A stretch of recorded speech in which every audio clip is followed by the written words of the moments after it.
সুস্বাগতম। বিপ্লবের কবি সুকান্ত ভট্টাচার্য বাংলা সাহিত্যের এক ক্ষণজন্মা প্রতিভাধর লেখক এবং মার্ক্সবাদী কবি। মাত্র 21 বছরের সংক্ষিপ্ত জীবনে তিনি দ্বিতীয় বিশ্বযুদ্ধ, দুর্ভিক্ষ, ফ্যাসিবাদ ও শোষণের বিরুদ্ধে কলম ধরে বাংলা সাহিত্যে কিশোর বিদ্রোহী কবি হিসাবে অমরত্ব লাভ করেন। এই বিদ্রোহী কবিকে নিয়ে ইউটিউবের সাহিত্য নবদিগন্ত চ্যানেলে আজকের ভিডিওটি হলো কালজয়ী সৃষ্টির কবি সুকান্ত। গ্রন্থনায় রবীন্দ্র কুমার চক্রবর্তী। খাদ্য প্রতিরোধ উভয়ই চাই, হিন্দু এবং মুসলমানে মিলন হবে তাই। উভয়ের তাই স্বাধীনতা, উভয়ের দাবি সমান অধিকার। দিকে দিকে খাদ্য লাভ একতারই প্রমাণ। এমন চমৎকার কবিতা তার কলম থেকে বেরিয়েছে। তিনি আর কেউ নন, শ্রদ্ধেয় কিশোর কবি সুকান্ত ভট্টাচার্য। এত কম বয়সে প্রগতিশীল রাজনীতির সঙ্গে যুক্ত হয়ে তিনি শোষণমুক্ত স্বাধীন সমাজের স্বপ্ন দেখেছিলেন। অতি অল্প সময়ের মধ্যেই তাই তিনি লিখে ফেলেন কবিতা, ছড়া, গল্প, নাটক ও প্রবন্ধ। অর্থাৎ তিনি কেবলমাত্র কবি ছিলেন না, সাহিত্যের সকল ক্ষেত্রেই তার ছিল সমান অধিকার এবং বিচরণ। কবি সুকান্তকে কিশোর কবি বলে সম্বোধন করা হলেও তিনি ছিলেন আদ্যন্ত একজন মার্ক্সিস্ট কবি। মার্ক্সীয় দর্শন তার চেতনাকে সজীব করেছে। এই চেতনার আলোকে তিনি সমসাময়িক পৃথিবী, দেশ, সমাজ ও মানুষকে দেখেছেন, বিচার করতে শিখেছেন ইতিহাসের ধারাকে। এই চৈতন্যতাই তার কাব্য সৃজনের পক্ষে আলোর দিশারি হয়ে দেখা দিয়েছে। এই চেতনাবোধে উদ্ধৃত হয়ে সুকান্ত মগ্ন থেকেছেন তার সৃষ্টিতে। চলে যেতে হবে আমাদের, চলে যাব, তবু আজ যতক্ষণ দেহে আছে প্রাণ, প্রাণপণে পৃথিবীর সরাবো জঞ্জাল। এই বিস্ময়কে শিশুর বাসযোগ্য করে যাব আমি, নবজাতকের কাছে এ আমার দৃঢ় অঙ্গীকার। এমন চমৎকার কবিতা যার কলমে থেকে বেরিয়েছে তিনি আর কেউ নন, শ্রদ্ধেয় কিশোর কবি সুকান্ত ভট্টাচার্য। এত কম বয়সে প্রগতিশীল রাজনীতির সঙ্গে যুক্ত হয়ে তিনি শোষণমুক্ত স্বাধীন সমাজের স্বপ্ন দেখেছিলেন। অতি অল্প সময়ের মধ্যেই তাই তিনি লিখে ফেলেন কবিতা, ছড়া, গল্প, নাটক, প্রবন্ধ ইত্যাদি। অর্থাৎ তিনি কেবলমাত্র কবি ছিলেন না, সাহিত্যের সকল ক্ষেত্রেই তার ছিল অগাধ বিচরণ। দারিদ্র ও জীবন যন্ত্রণার মধ্যে বড় হয়েছেন। ছোটবেলা থেকেই সুকান্ত ছিলেন বুদ্ধিদীপ্ত ও সাহসী। প্রবেশিকা পরীক্ষায় তিনি অকৃতকার্য হন। এই আগোছলের সময়ে তিনি ছাত্র আন্দোলন ও বামপন্থী রাজনৈতিক কর্মকাণ্ডে যুক্ত হন এবং তার আনুষ্ঠানিক শিক্ষার সমাপ্তি ঘটে। সাম্যবাদী রাজনীতির সঙ্গে যুক্ত থাকায় তিনি শোষণমুক্ত স্বাধীন সমাজের স্বপ্ন দেখেছিলেন এবং পরাধীন দেশে দুঃখ দুর্দশা দূর করায় ব্রতী হয়েছিলেন। তাই তার কবিতায় উঠে এসেছে শোষিত মানুষের কর্মজীবন এবং আগামী পৃথিবীর সংগ্রামের কথা। বাংলা সাহিত্যের এই উজ্জ্বল নক্ষত্র একধারে ছিলেন কবি, বিপ্লবী এবং সাধারণ মানুষের অধিকারের কণ্ঠস্বর। অল্প বয়সে তিনি বাংলা কবিতায় এমন এক ছাপ রেখে গেছেন যা আজও সকলের হৃদয়ে স্পর্শ করে। প্রসঙ্গত মাত্র 15 বছর বয়সে তিনি কলকাতা রেডিওর জনপ্রিয় গল্পধারু আসরে যোগদান করেন এবং নিজের প্রতিভার স্বাক্ষর রাখেন। সেখানে প্রথমে তিনি রবীন্দ্রনাথের কবিতা আবৃত্তি করে সবাইকে তাক লাগিয়ে দেন। শুধু তাই নয়, রবীন্দ্রনাথের মৃত্যুর পর সেই আসরেই একটি স্বরচিত কবিতা পাঠ করে কবিগুরুকে শ্রদ্ধা জানান। আশ্চর্যের বিষয়, সেই সময়ই গল্পধারুর আসরের জন্য তার গান মনোনীত হয়।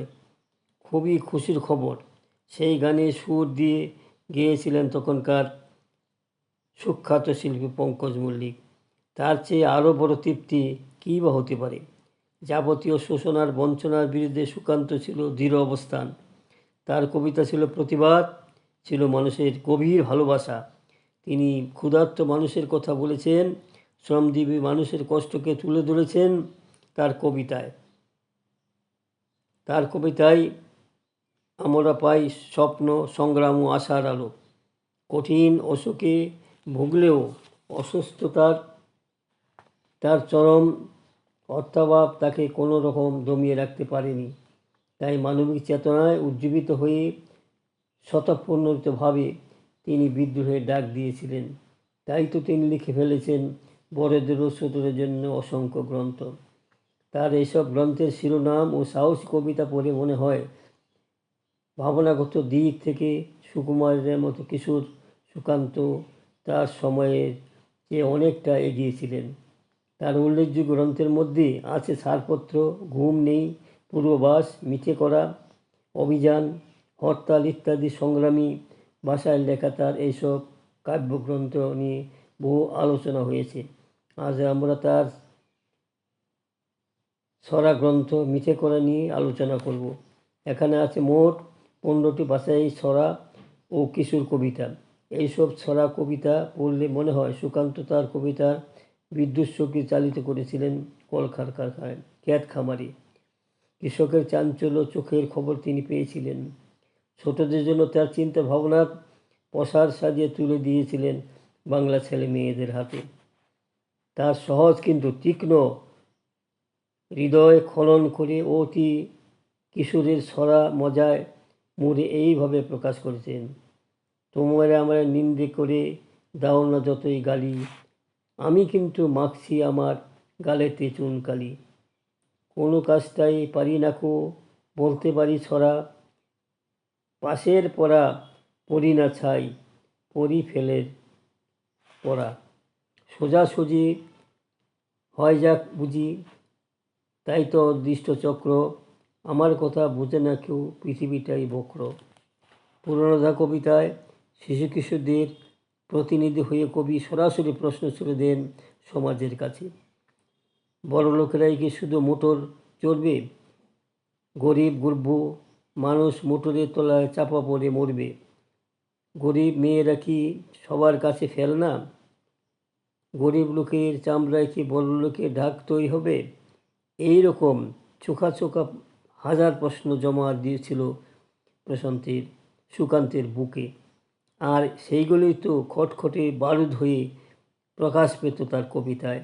তার গান, তার মিঠে করা ছড়াগুলি অত্যন্ত পরিপুষ্ট আমাদের কিশোর সাহিত্যের সম্পদ। যেমন সিপাহী বিদ্রোহ, ভালো খাবার, ব্ল্যাক মার্কেট, বিয়েবাড়ির মজা, পুরনো ধাঁধা ইত্যাদি। আরও মজা পাই খাদ্য সমস্যার সমাধানে।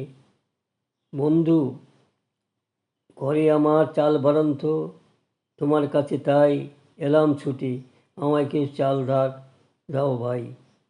মজুদ্দার দাঁড়াও, তবে বাড়ির ভেতর একটু ঘুরে আসি, চালের সঙ্গে ফাউন্ড পাবে, ফুটবে মুখে হাসি। মজুদ্দার এই নয় ভাই, চাল কুমড়ো, আমায় খাতির করো, চালও পেলে কুমড়ো পেলে লাভটা হলো বড়।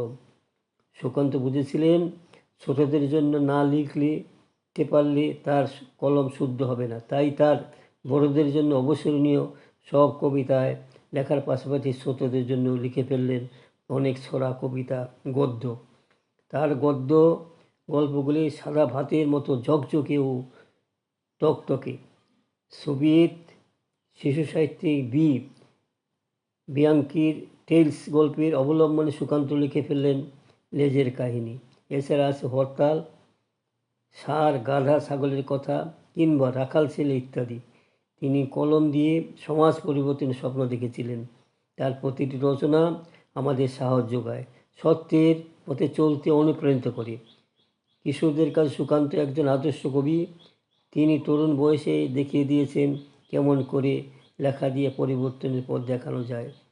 তিনি তো নতুন প্রজন্মের জন্য উপহার দিয়েছেন মানুষের বিকাশের গুরুমন্ত্র, রূপকথার বাস্তব জমজমি। 1947 সালে 13 মে ছাত্র মাত্র 21 বছর বয়সে যক্ষরোগে আক্রান্ত হয়ে সুকান্ত আমাদের চলে যান। তার স্মৃতি আমাদের মণিকোঠায়